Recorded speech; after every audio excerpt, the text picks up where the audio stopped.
Welcome to KBTE Teacher Education Channel. In today's class, we are going to discuss about principles of curriculum construction. So this topic is very useful to all methods. So here, the Secondary Education Commission in 1952-53 has suggested the following principles for the curriculum construction, because in teaching learning process in the field of education, curriculum is going to play an important role. So that's why we need to construct a curriculum by using following principles. So in that, first one, principle of totality of experience. The curriculum should not get limited to the contents of the textbook. అంటే text బుక్లో ఉన్నటువంటి కంటెంట్కు మాత్రమే curriculum అన్నది limit కాకూడదు. Because in construction of the curriculum, if you are going to concentrate only on the content which is available in the textbook, so that is not going to bring completeness to teaching learning process. So that's why curriculum should include all the experiences which students are going to get in and outside the school, and what experiences they are going to get, where they are going to get experiences in classroom, in library, in laboratory, in canteen, in playground, and also in other places also students are going to get experiences. So whatever experiences students are going to get in all these areas, these experiences should be included in curriculum, because teaching learning process is going to take place both in a formal and also informal manner. Formal manner means generally in day-to-day life, when do communication with other people, we are going to get experiences. Those experiences also you are going to bring into the school, you are going to include in the curriculum. By using language skills only, pupil and teacher are going to interact both in a formal and also informal manner. So whatever language we are going to use in our day-to-day life in and outside the classroom, those experiences also we need to include in curriculum. And next principle is principle of variety. When any person, any author will prepare the curriculum, should have variety, means that it should allow variety for individual differences and adaptation to individual needs and interest. If you want to satisfy the needs and interest of the each and every individual, whatever curriculum we are going to construct, whatever curriculum we are going to prepare, so there is need to bring variety in construction of the curriculum, means that you are going to prepare innovative curriculum by concentrating on the all the resources which are available in and around the individual.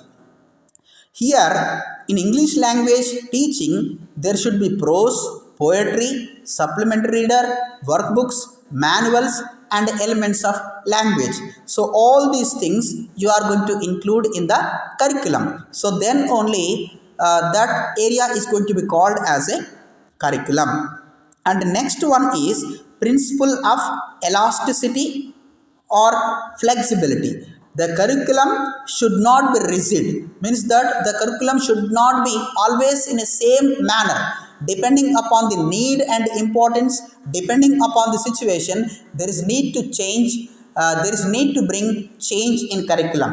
It should be flexible and adjustable to the needs of the people at every stage. The items that are unsuitable for the progress of the students should give away to the useful ones. In English language, the broad areas of knowledge, skill, and appreciation material should be there in the curriculum. Whatever material you are going to include in the curriculum, that material should play an important role in teaching learning process. If material is not usable, if content is not useful, so that content, that material you are going to be avoid when you are going to prepare curriculum. So that's why when there is a flexibility, then only there is a possibility of bringing changes in curriculum. And next principle is principle of community centeredness, means that whatever curriculum you are going to prepare, that should be related to the daily life of the students. Whatever surrounding environment of the students is there, so that environment you are going to bring into the curriculum. So that's why when you prepare a curriculum, there we should concentrate on the daily life of the students and their surroundings. It should contribute to the development of the individual in particular and the community at large. Whatever curriculum you are preparing, that curriculum should be developed individually and also community level also. Then only that curriculum is very useful to the society. Means that whatever curriculum you are going to prepare, that should be develop the child in all round manner.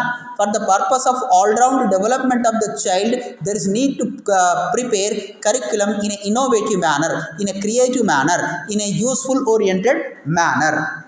It must make the pupil to realize that he is an integral part of the community. English language functions are useful in community centered life. In English language, when you are teaching English, when you are preparing a curriculum, when you are constructing curriculum for English language, so that should be very useful to the community, because nowadays without having language, without having English, there is no possibility of getting higher education, getting employment in and also in India and also other countries also. And next principle is principle of leisure time utility. Inclusion of extracurricular activities such as sports, cultural and social activities makes learning pleasant and interesting and meaningful. In teaching learning process, when you are going to prepare a curriculum, so there is need to include both curricular, co-curricular and extracurricular activities. So when you are going to include sports and cultural activities, social activities, so that is going to make learning pleasant and meaningful. So these activities encourage the students to cultivate varied interests and hobbies, because when you are going to include activities, then automatically whatever leisure time is there, students are going to use their leisure time in a proper manner. When only curricular activities are there, only textbooks are there, only syllabus is there, content is there, there is no importance for other activities, students are going to feel monotony in classroom and also in school. So that's why students should be indulge in all activities. So when students are going to indulge in all activities, then only they are going to feel comfortable in and outside the classroom. So in English language teaching, the pupils may be provided opportunities to spend their leisure time in library, to develop reading habits, in different language games, to expand their vocabulary and also writing skills also. If there is a leisure time, if students are going to be in a library, they are going to learn reading, they are going to participate in language games. By participating in the language games, there is a possibility of expand of their vocabulary and also writing skill. And next one, principle of correlation. So whatever curriculum you are going to prepare for English language, so that curriculum should have link with other subjects also. There is need to correlation between all subjects. There must be correlation between English language lessons and also other school subjects like mathematics, science, social and also other areas also. Next one, principle of integration. Curriculum should provide knowledge in an integrated way. Activities of teachers as well as those of students should be integrated. Units of English teaching should be correlated with the life and environment of the pupils. So whatever curriculum we are going to prepare, there is need to concentrate on whatever knowledge students are going to get, that knowledge should be in integrated manner. So when you are giving any knowledge, there is need to give that knowledge in an integrated manner.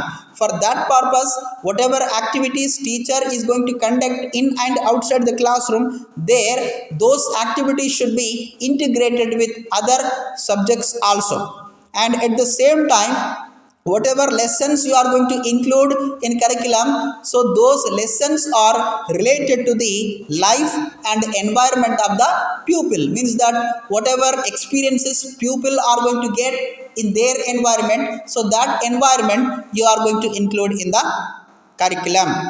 And last one, principle of social needs.